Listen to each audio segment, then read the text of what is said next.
నచ్చిందని చెప్పి వెళ్ళిపోవాలా? నువ్వెవరు చెప్పడానికి? అంటే వాళ్ళు నువ్వెవడరా అనడం తప్పులేదుగా. దానికి ఇలా చేయి అలా చేయి అని బొక్కలో మోనార్క్లో చెప్పుకుంటూ కూర్చుంటే ఎవడైనా అంటాడు. తప్పేమని చెప్పు. చెప్తాను అంటున్నావు కదా, ఏం సబ్స్క్రైబ్ చేసుకుంటారా నిన్ను ఏదైనా అనొచ్చా? నీ ఇంటికి రావచ్చా? ఏమైనా చేయొచ్చా? అలా వెకిలిగా చూసే ఛాన్సెస్ ఎక్కువైపోతున్నాయి. అల్టిమేట్ గా ఇలా చూసి వెళ్ళి కామెడీ సైడ్ చూస్తున్నారు మూవీని. ఈ సినిమాలు అన్నింటిలో సినిమా చూసి ఒకటి చూసి వస్తే ఇంకోటి చెప్తాడు. ఇప్పుడు డైరెక్టర్స్ ఒక మాట చెప్తే ఈడు దాన్ని వక్రీకరించి ఇంకోటి చెప్తాడు.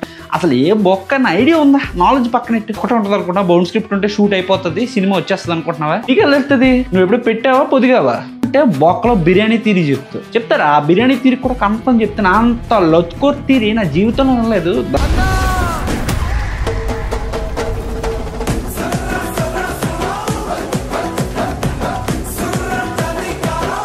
కెరియర్ ఏముంది మావా, టీఎఫ్ బాగుంది చాలా.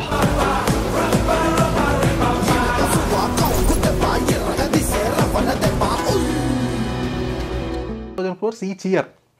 These guys are threat to the film industry, not the piracy. Piracy I can understand. There is a curiosity in piracy. Sandeep Reddy గారు అన్నట్టే 200 crores వచ్చింది నాకు కబీర్ సింగ్కి. అంటే 100 కబీర్ సింగ్స్ అంత వర్త్ పైరసీ దొబ్బేస్తుంటే పైరసీ ఇస్ బెటర్ అంటారా? Piracy is killing the industry directly. నీ బయట సీడీలు దొరుకుతుంటే థియేటర్ కూడా వెళ్తాడు అన్ని డబ్బులు పెట్టుకొని. నువ్వే చెప్పేసావు కదా బ్రదర్, పైరసీ అన్నది డైరెక్ట్గా డ్యామేజ్ చేస్తుంది సినిమాని అని. బట్ అక్కడ ఇంకో పాయింట్ ఉంది. ఈ మాత్రం కూడా నీకు అర్థం కాలేదా? డైరెక్ట్లీ డ్యామేజ్ చేసేదానికంటే ఇండైరెక్ట్ గా డ్యామేజ్ చేసేది చాలా పవర్ఫుల్. మీలాంటి వాళ్ళు ఇండైరెక్ట్ గా డ్యామేజ్ చేస్తున్నారు. అంటే సీక్రెట్ జెనోసైడ్ లాగా తెలిసిన జబ్బుల కంటే తెలియకుండా చంపేసే జబ్బులు చాలా చాలా డేంజరస్.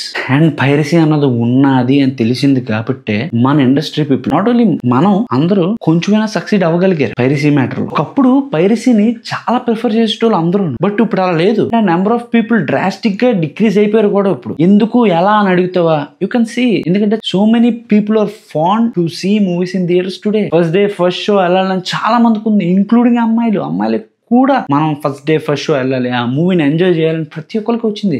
ఎలా వచ్చింది? Because once upon time they treated piracy as N parasite. ఆ ప్రాబ్లమ్ బాగానే ట్యాకిల్ చేశారు. ఇన్ఫాక్ట్ సక్సీడ్ అయ్యారు కూడా చాలా మట్టుకు.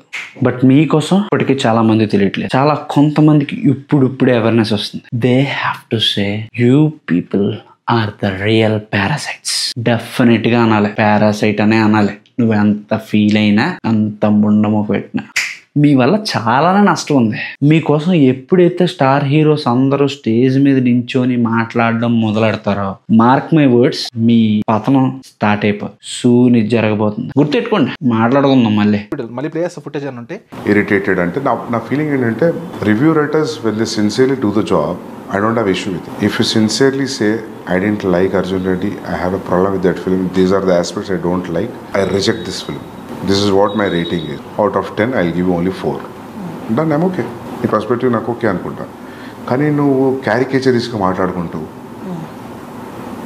దాని గురించి అలా చెప్పి, నేను వెళ్ళట్లేదు సినిమా, మీరు కూడా వెళ్ళకండి.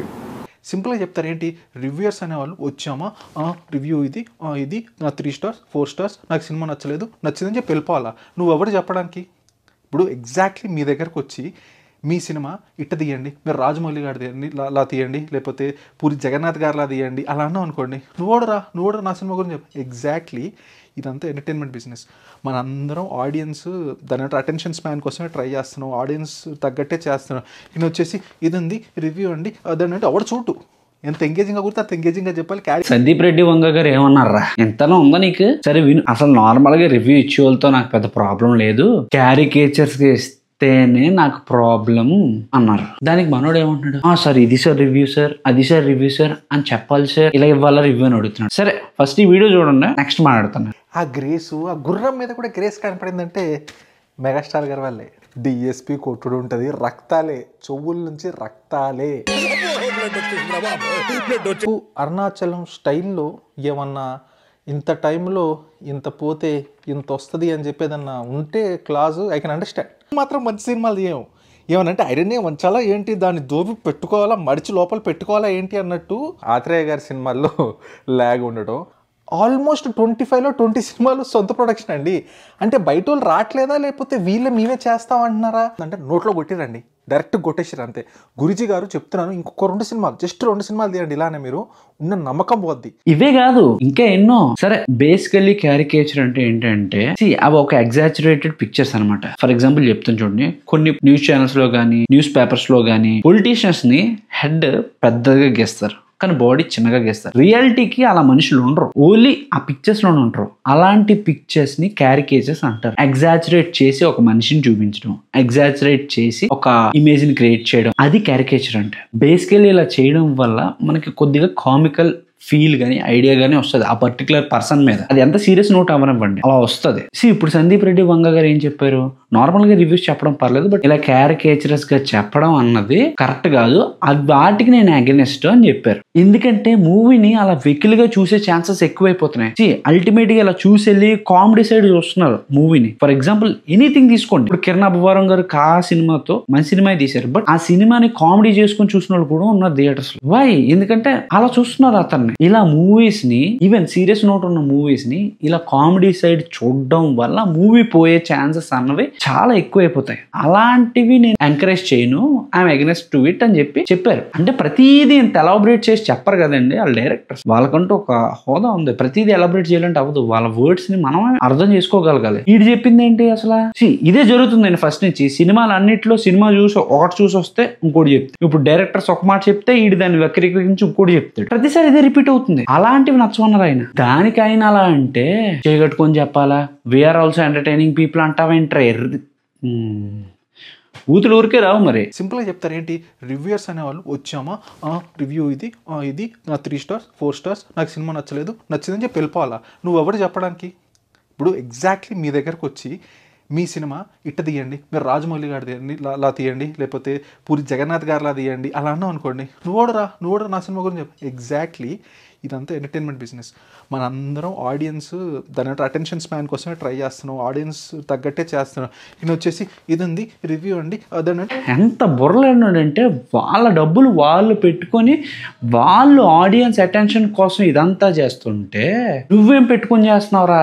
వాళ్ళు డబ్బులు పెట్టుకొని వాళ్ళు చేసిన సినిమాల మీద, చేసిన ట్రైలర్ల మీద నువ్వు ఫన్ చేసి నవ్వుకొని ఒకరిని తక్కువ చేసి కించపరిచి వాట్ ఎవర్ ఇట్ మేబీ ఇవన్నీ చేసి నువ్వు దాని మీద సంపాదిస్తున్నావు. ఇప్పుడు అడగకూడదు, నువ్వే కరెక్ట్. సినిమా నచ్చిందని చెప్పి వెళ్ళిపోవాలా. నువ్వెవరు చెప్పడానికి? అంటే వాళ్ళు నువ్వెవడరా అనడం తప్పులేదుగా, అంతేగా నీ పాయింట్ ప్రకారం. సరే, ఫస్ట్ ఈ వీడియో చూడండి. లక్కీ భాస్కర్ లాంటివి ఎందుకు రాకూడదు? ఇలాంటి సీజన్లో వస్తే మామూలుగా ఉండదు కదా. సరే ఓకే, సింపుల్గా గాడ్జిల్లా -1 నాకు మొన్న ఇక్కడ కామెంట్స్లో చదివిన తర్వాత రీసెర్చ్ చేసి తెలిసింది 80 to 100 crores అలాంటి సినిమా తీశారు. ఒకసారి చూడండి గాడ్జిల్లా -1, ఒకసారి జస్ట్ ఆ ట్రైలర్ అన్నా చూడండి, ఆ ఫుటేజ్ చూడండి. 80 to 100 crores అండి. ఇప్పుడు చెప్పండి, గట్టి మాట్లాడితే చిరు గారి రెమ్యునరేషన్ అది. ఇది ఆదిపురుష్ పార్ట్ 2 అనొచ్చా? ఆదిపురుష్కి దీనికి తేడా ఏంటండి? Atreya garu as a well wisher, as a శాస్త్రైట్ చెప్తున్నా మీకు, ప్లీజ్ నిర్దాక్షిణంగా ఉండండి ఎడిటింగ్ విషయంలో. ఎందుకంటే కాకి పిల్ల కాకి ముద్దు, పక్కోడికి ఇచ్చేయండి, వాడు కట్ చేసేస్తాడు. Assistant director or at least supervisor లాగా న్యూ ఏజ్ డైరెక్టర్స్ లేదా న్యూ ఏజ్ కామెడీ ఫిల్మ్స్ ఏదైతే వస్తున్నాయో వాటిని దగ్గరుండి చూడండి. మరి నువ్వు ఇన్నిటికి బొక్కలో సజెషన్ ఇస్తుంటే నువ్వెవడరా బొక్క అనకపోతే ఇంకేమంటారా చెప్పు? నువ్వు చెప్పిన అనాలజీ ప్రకారం ఇది రైటేగా.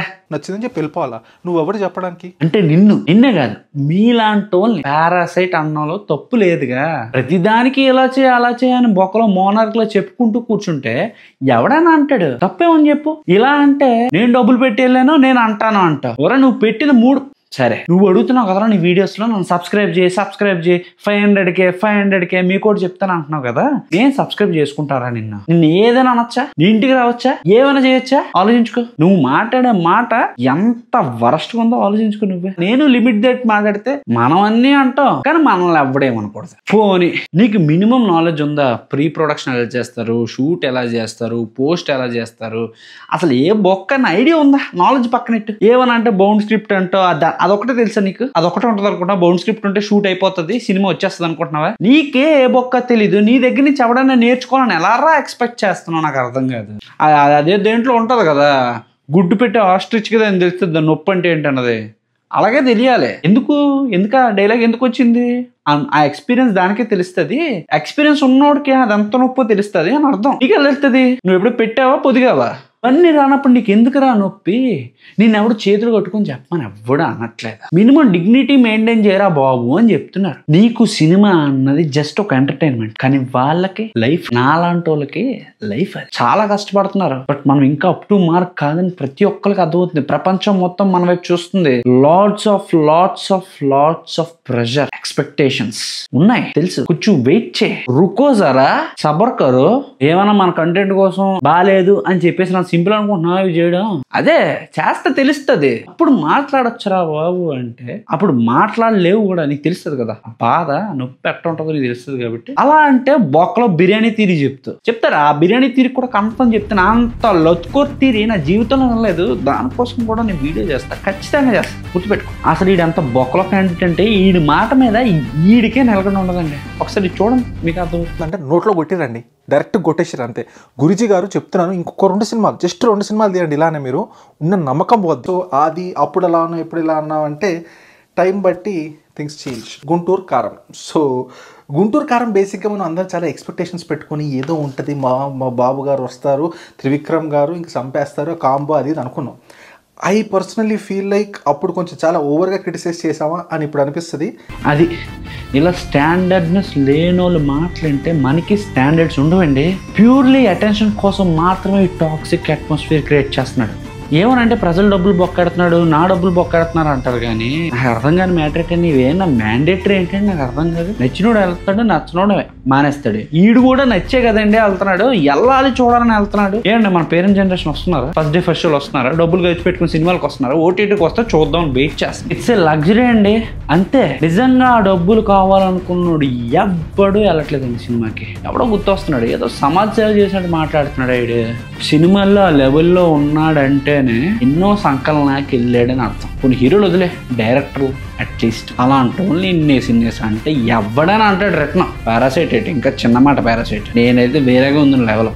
అగ్రీ టు డిసగ్రీ, అది నేర్చుకో. ఆఫ్టర్ ఆల్ యూట్యూబ్ గడికి వెళ్ళకుంటే అన్నేసి కష్టాలు పడి అక్కడ దాకా వెళ్ళిన వాళ్ళు కాళ్ళకి ఎలా ఉంటుందండి. Just imagine. ఎనీవేస్, ఈ బేస్లెస్ గాడు, పాయింట్లెస్ గాడు, ఈయన్ని అనవసరంగా లేపొద్దండి. ఈయన్ని లేపితే మన TFIకే చెడ్డపేరు. ఎనీవేస్ అంతేనండి ఈరోజు వీడియో. ఇంకా మన వాళ్ళ కోసం నేను మాట్లాడుతాను. ప్రతి ఒక్కడి కోసం, ప్రతి ఇల్లాజికల్ పర్సన్ కోసం మాట్లాడతా. ఖచ్చితంగా తప్పకుండా TFI కట్టుబన్స్ అంటే ఏంటో నిరూపిస్తా. అప్పుడు దాకా bus Gaya Tada, good bye.